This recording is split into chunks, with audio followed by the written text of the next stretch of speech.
มาสูงกูก็กูก้นนะครับมาถึงพ่อแม่พี่น้องนะของ YouTube ข่าวใจคือกูก็นะครับเนาะมันได้ก็มาพบโทษจำข่าวใจคือแทงยอดนะครับเนาะมันได้เดี๋ยวนะพ่อแม่พี่น้องเขามาเฮ็ดกินผักจอนะครับเนาะผักจอนะครับสวัสดีครับพี่น้องทุกคนวันนี้ก็ผมจะพาพ่อแม่พี่น้องทุกคนไปทำกินผักจอนะครับผักจอมัดเอาคันนะครับผักโจ้เขาก็คาได้ใส่ซาจื้อในนะครับเนาะอันนั้นก็จะเป็นผักกำจอนนะครับเนาะแล้วก็น่าจะเป็นที่เฮ็ดส้มมันนะครับเนาะแล้วก็มีอันนี้เป็นหมักแกงนะครับเนาะแล้วก็มีอันนี้หมักน้อยโดนนะครับแล้วก็โถผักยาวนะครับแล้วก็หมักเขือนะครับหมักเขือแต่ว่าเป็นผักบ้องนะครับถามว่าเฮ็ดกินในพ่อแม่พี่น้องเขาใครใส่อีสังก็ไล่นะครับเนาะพักอีสังก็ไล่นะครับเนาะใส่โลกันหลายๆเมี่ยวก็ไล่นะครับเนาะแต่ค้าก็ใส่กันได้นึงก้อยนะครับเนาะเอาค้ามาค่ะเฮ็ดกินจ้อมกันค่ะ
บุ้งผักกำจอน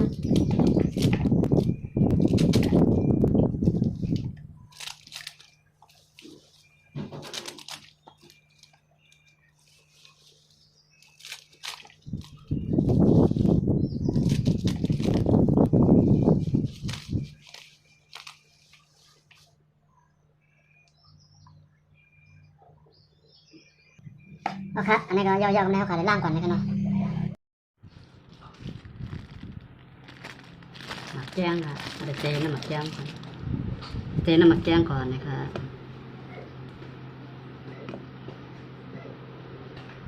นายหนึ่งก็พอ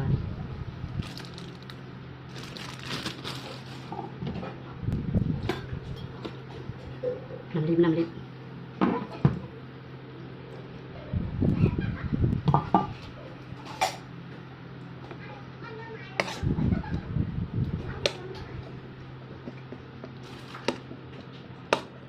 เจน้ำมันออกก่อนนะคะเนาะ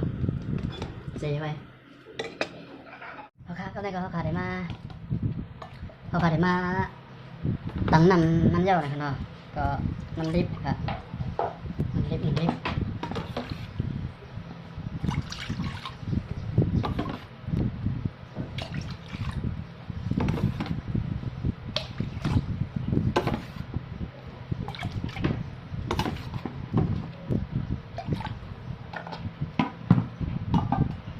ใส่น้ำเย้า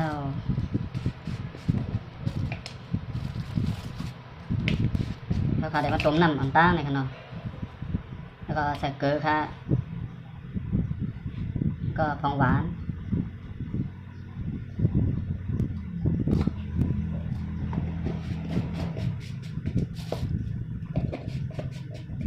ใส่เกลือผงหวานแล้วก็ขาดใส่นั่นอีกหนึ่งนะครับเนาะใส่ขันนอกนะครับเนาะขันนอกก็ผงหมูนะครับเนาะผงเนื้อหมูนะครับ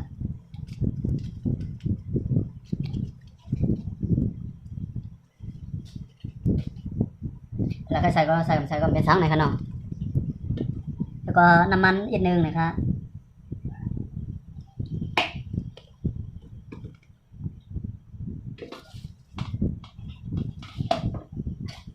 ก็มะเขือส้มนะครับ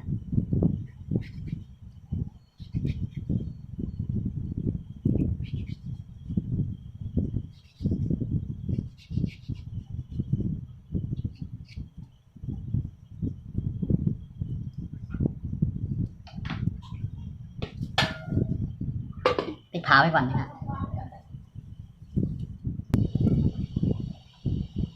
ใส่น้ำมันแกงนะครับน้ำมันแกงได้ใส่เมื่อไรก็ได้นะครับเนาะนะครับ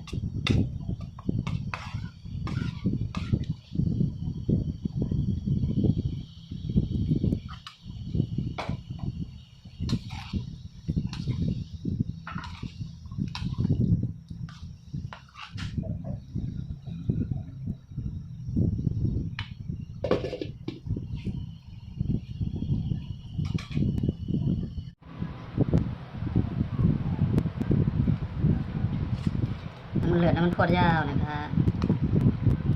นอกมันใส่ส้มมันนิดนึง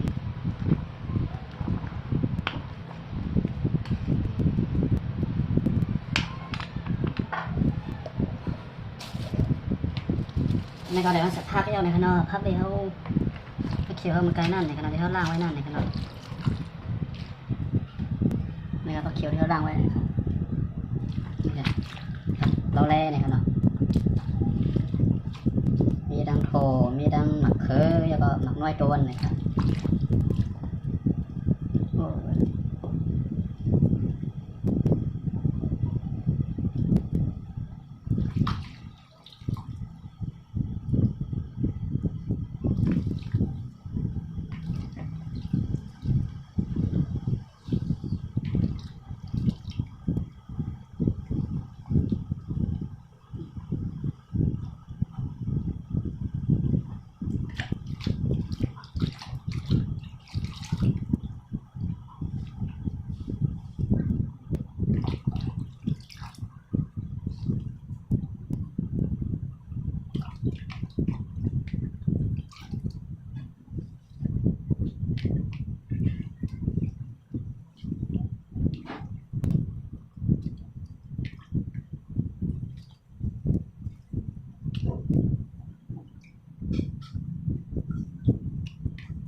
มีหอมพริกนะครับใส่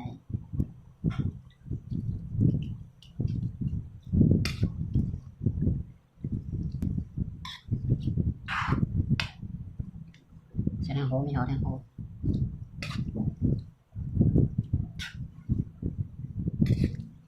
เต็มหม้อดีนะเจ้าวะ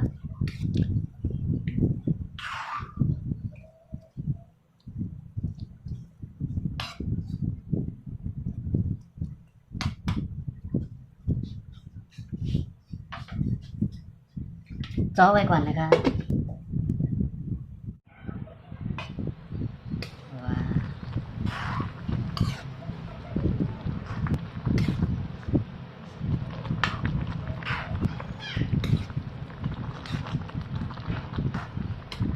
น้ำเล็ดนิดนึงนะครับเนาะ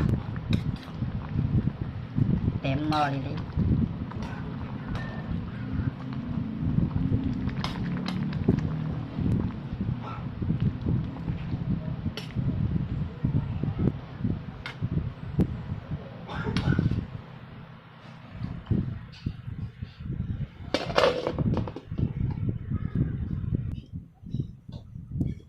อันนี้ไว้จะเป็นไรจ่อไว้ถึงนิดนึงนะครับเนาะแล้วก็ไปเปิดก่อนนะครับจ่อไว้ให้มันเปื่อยๆให้มันป่วยๆนะครับมันจะใจเขายำนิดนึงนะครับ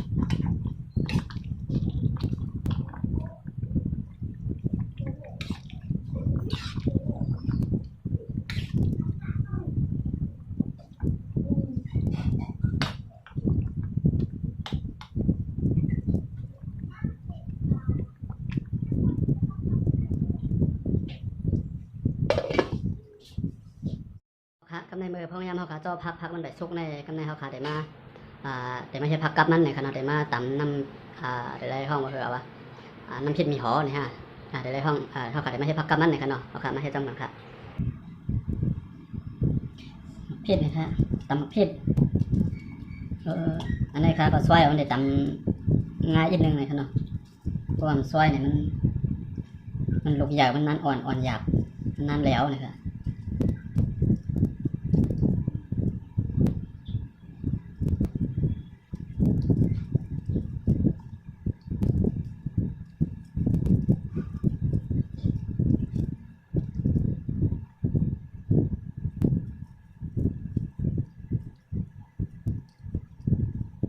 แล้วก็ใส่หมีฮ้อนะครับใส่หมีฮ้อแล้วก็ตำใส่เกลืออีกนึงนะใส่หมีฮ้อแล้วก็เกลือนะครับต้มใส่เกลือมันจะตำหยาบ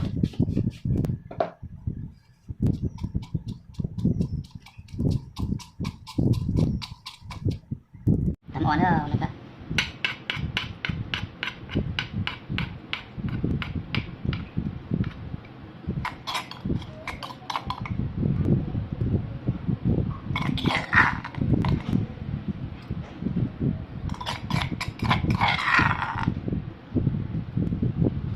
นี่ก็ให้นายพอใส่น้ำมะพร้าวเกลือผงหวานนะครับ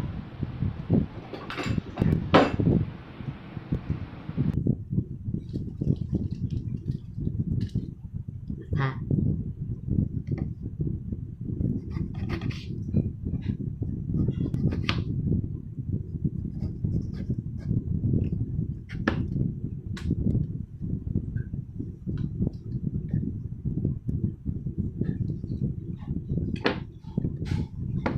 นะครับพริกหอมไก่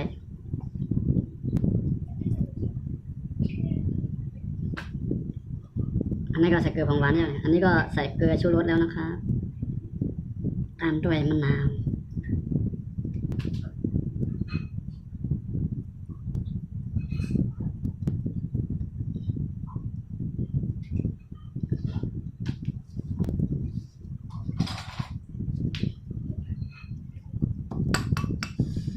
โอ้ยอด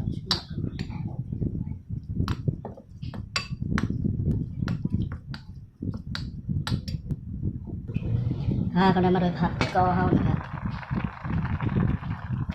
แล้วก็เคี่ยวหน่อยย่อนะครับ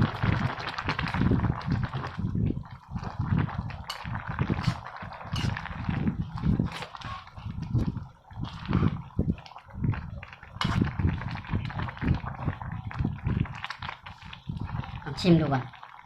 รสชาติเป็นไงบ้างยอดครับนี่ก็เป็นน้ำพริกมะพร้าวมะไก่นั่นนะครับเนาะอันนี้ก็คือเลยไอ้น้ำพริกมะนาวของเรานะครับมันก็คล้ายๆแบบน้ำจิ้มนี่แหละแล้วก็เราก็จะเอาน้ำนี่ใส่นิดนึงนี่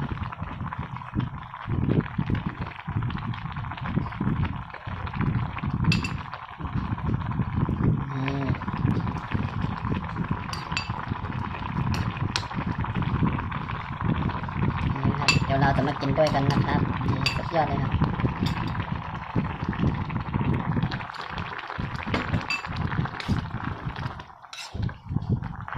สุกแล้วกินได้แล้ว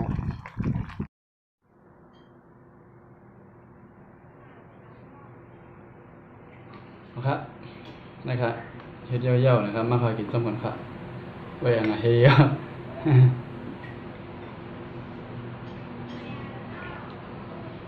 อันนี้กินหวานๆนะครับ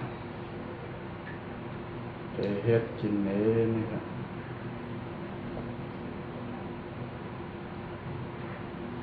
นะครับเอาผักในน้ำมาจุ่มแล้วน้ำจิ้มแน่ๆนะครับจุ่ม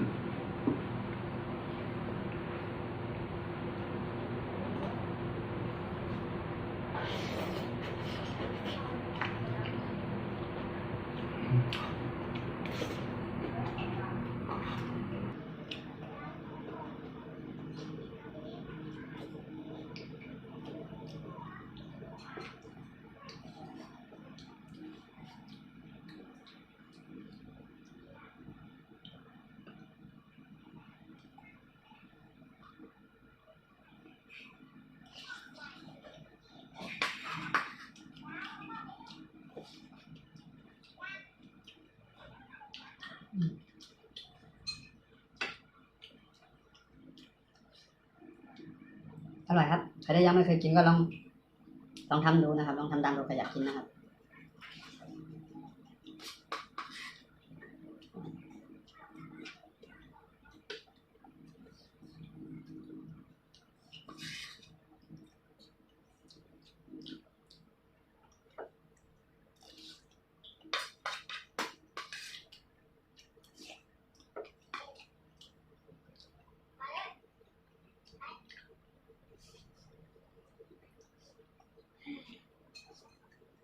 ข้าวไม้พักไม้เผ็ดกับเผ็ดนิดๆ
ไปอิ่มนะครับเดี๋ยวเอาทางวัดจะกินวันนะครับเนาะ